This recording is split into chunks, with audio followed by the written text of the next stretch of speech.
Pagi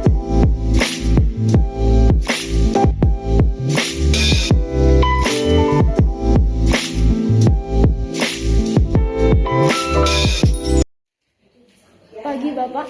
Selamat pagi. Jadi di sini boleh mengganggu waktunya sebentar? Boleh? Jadi saya akan mewawancarai tentang ancaman terhadap negara kesatuan Republik Indonesia. Oke. Jadi Apa aja itu, Mas? pertanyaan pertama, menurut Bapak apa sih arti ancaman terhadap negara kesatuan Republik Indonesia itu sendiri?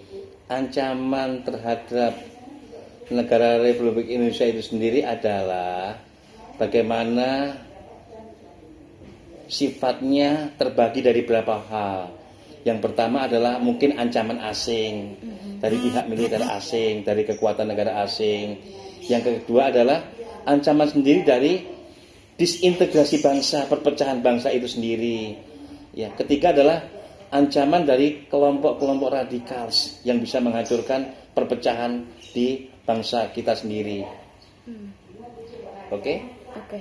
Selanjutnya, apa saja ancaman-ancaman yang Bapak ketahui terhadap negara kesatuan ini? Sejauh ini kalau dari pihak asing itu mungkin tidak ya. Tetapi kalau kita melihat dari akhir-akhir ini yang sangat fenomena adalah ancaman terhadap kesehatan bangsa kita sendiri yang mengacu kepada kehancuran ekonomi. Oh. Lalu bagaimana Bapak mengatasi terhadap ancaman-ancaman tersebut? Cara mengatasinya adalah bagaimana bangsa ini harus sadar diri ya. Sekarang lagi marak tentang kesehatan bangsa yang mengacu kepada kesehatan bangsa, khususnya adalah virus corona yang sangat mematikan, yang sangat menggelisahkan, yang sangat menggemparkan dunia, bahkan bangsa kita sendiri. Makanya seluruh elemen bangsa harus bersatu melawan virus ini supaya kita bisa menang lewat virus ini dan bangsa ini bisa memenangkan perang lewat kesehatan ini. Kemudian kita adalah membangun ekonomi kita akan lebih kuat ke depan. Oh, berarti yang saya dapat simpulkan berarti Indonesia belum terlepas ya dari ancaman-ancaman ini. Belum, khususnya adalah di bidang tadi kesehatan yang mengacu kepada kehancuran ekonomi. Oke. Lalu bagaimana reaksi lingkungan sekitar Bapak terhadap ancaman ini? Itulah, tadi Bapak sudah katakan, kita harus sadar diri. Setiap lingkungan, setiap elemen, setiap individu harus mematuhi apa yang dianjurkan oleh pemerintah. Bagaimana kita bisa membangun lingkungan ini menjadi lingkungan yang sehat, lingkungan yang maju, lingkungan yang kuat, supaya kita bisa melawan kesulitan ini, khususnya kesulitan melawan virus tadi. Oh, begitu. Terima kasih Bapak, sekian dari wawancaranya. Terima kasih, selamat pagi. Pagi. Halo semuanya, saya Theodora Heaven dari kelas 11 MIPA C. Di sini saya sudah bersama ayah saya sendiri, Pak Nenggolan. Ya, jadi apakah Bapak bersedia untuk saya wawancarai? Iya, bersedia. Baiklah Pak, kita masuk ke pertanyaan pertama. Menurut Bapak sendiri, apa sih arti dari ancaman terhadap negara kesatuan Republik Indonesia itu sendiri? Ancaman itu sangat luas ya. Kalau namanya ancaman itu bisa menghancurkan yang utuh negara kita ini, negara Republik Indonesia, dari Sabang sampai Merauke itu kalau sempat hancur, maka hancurlah negara ini, semuanya berantakan. Bisa perang saudara, karena bisa diasut ke sana kemari untuk kepentingan para orang-orang yang tidak bertanggung jawab itu. Jadi kalau bisa jangan sampai negara ini hancur, berantakan karena keinginan oleh pihak-pihak kecil gitu. Oknum berarti apa ya? Oknum, ya kan, yang tidak bertanggung jawab, yang mencari keuntungan dalam kesempitan. Oke. Segitu saja Pak? Iya. Saya ada pertanyaan kedua juga. Dari Bapak sendiri, apa sih yang Bapak lihat yang ada di sekitar Bapak yang Bapak rasakan, ancaman tuh ada apa saja Pak di NKRI ini? Ancaman itu pertama-tama adalah dilontarkan dengan adanya isu-isu SARA.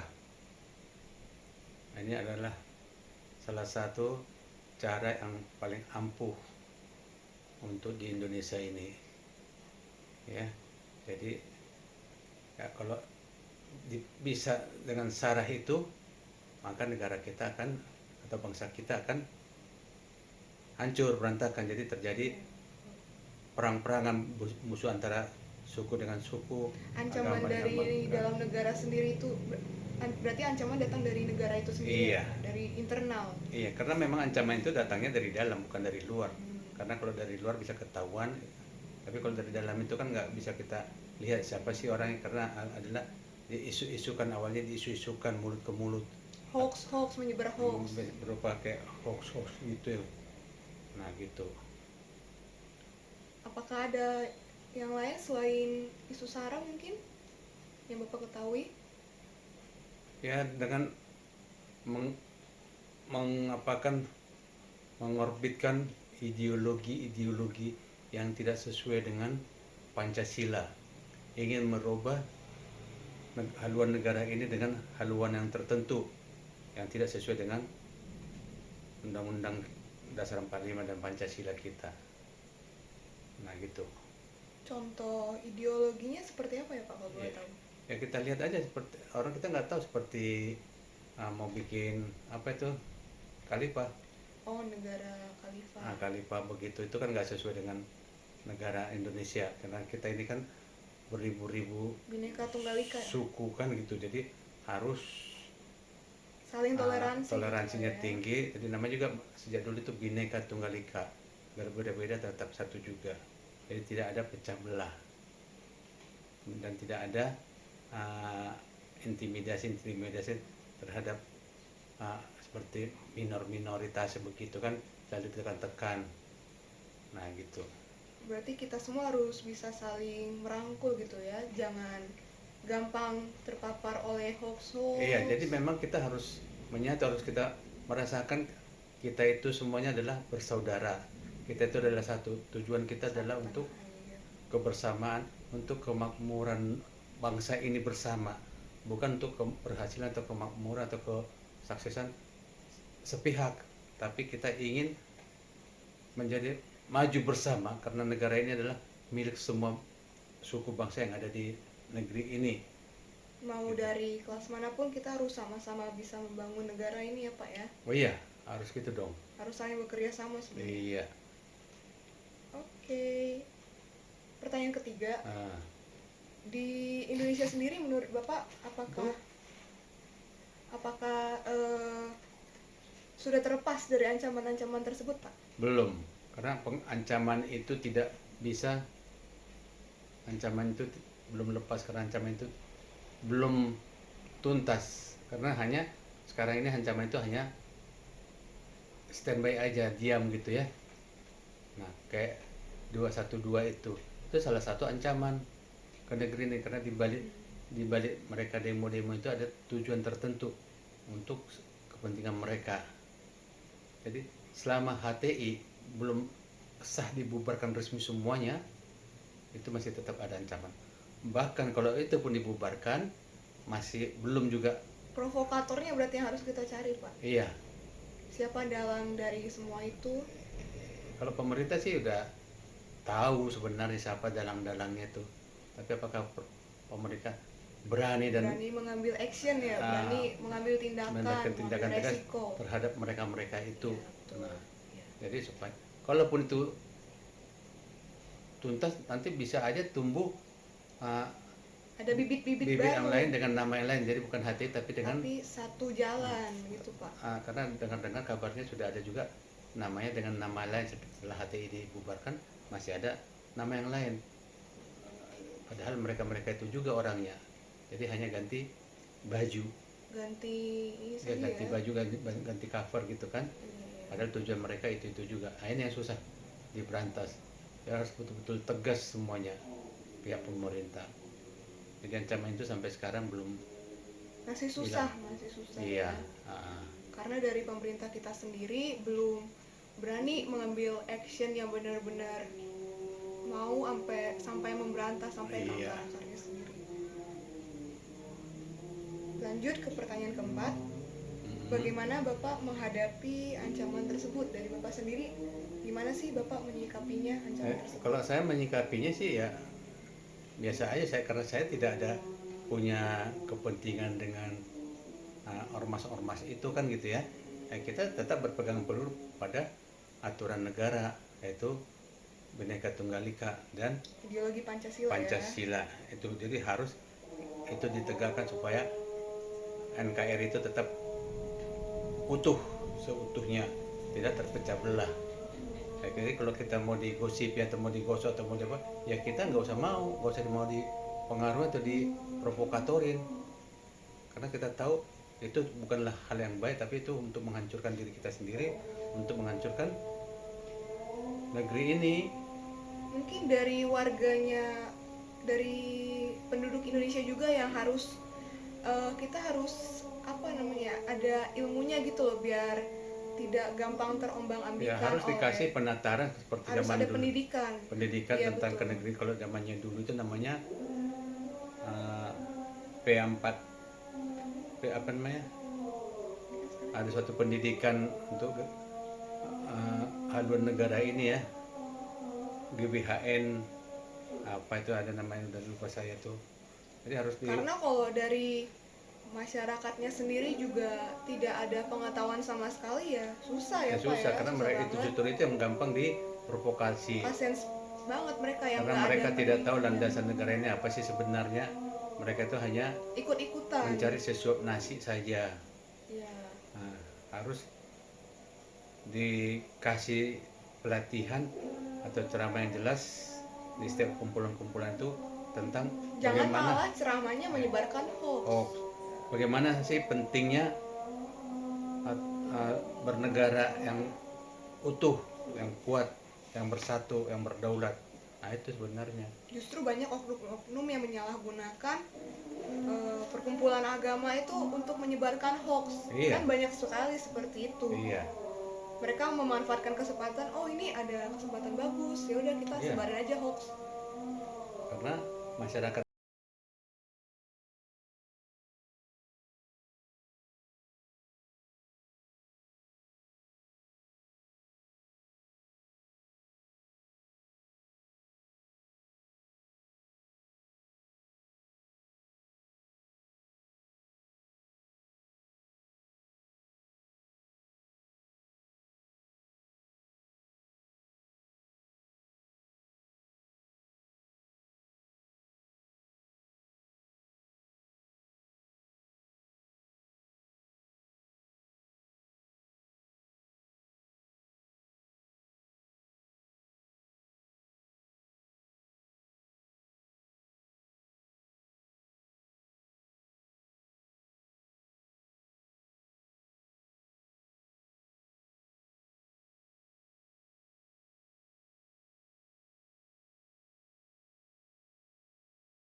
seirama dengan kita, berarti lain ideologinya. Nah, itu jadi kita nggak bisa melihat bagaimana lingkungan kita, nggak bisa, biasa aja kalau lingkungan itu, tapi hatinya kita nggak tahu. Iya, betul sekali, saya setuju. Nah,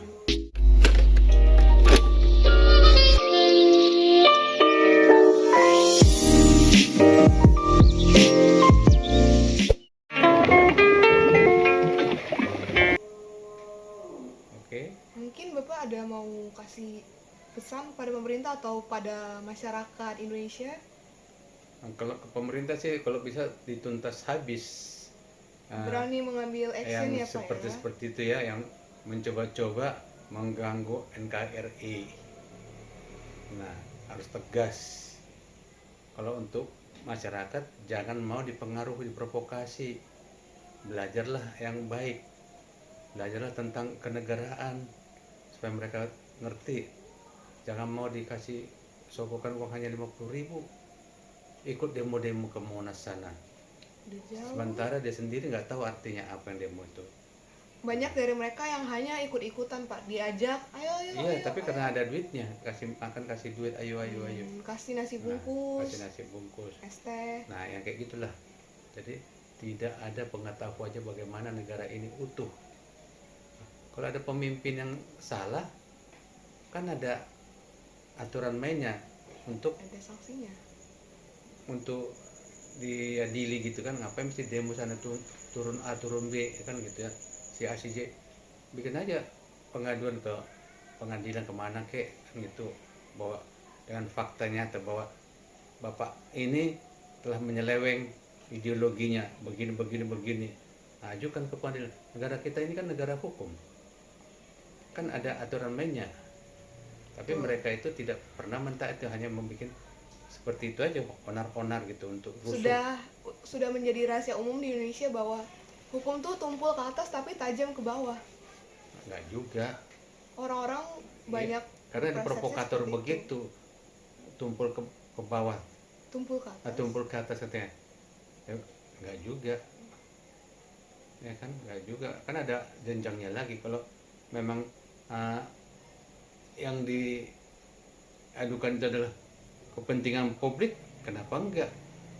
Ini kan bukan kepentingan pribadi. Kalau kepentingan pribadi mungkin aja bisa kan gitu. Misalnya sengketa tanah, sengketa apa, ya kan, tumpul ke atas. Tapi kalau ini masalah publik kan publik. Menyangkut pertahanan Indonesia apalagi. Ya, nah itu jadi disarankan jangan mau ikut-ikut seperti itulah. Terus ke pemerintah harapannya ya tegas memberantas dengan cepat. Jangan takut dengan mereka-mereka itu.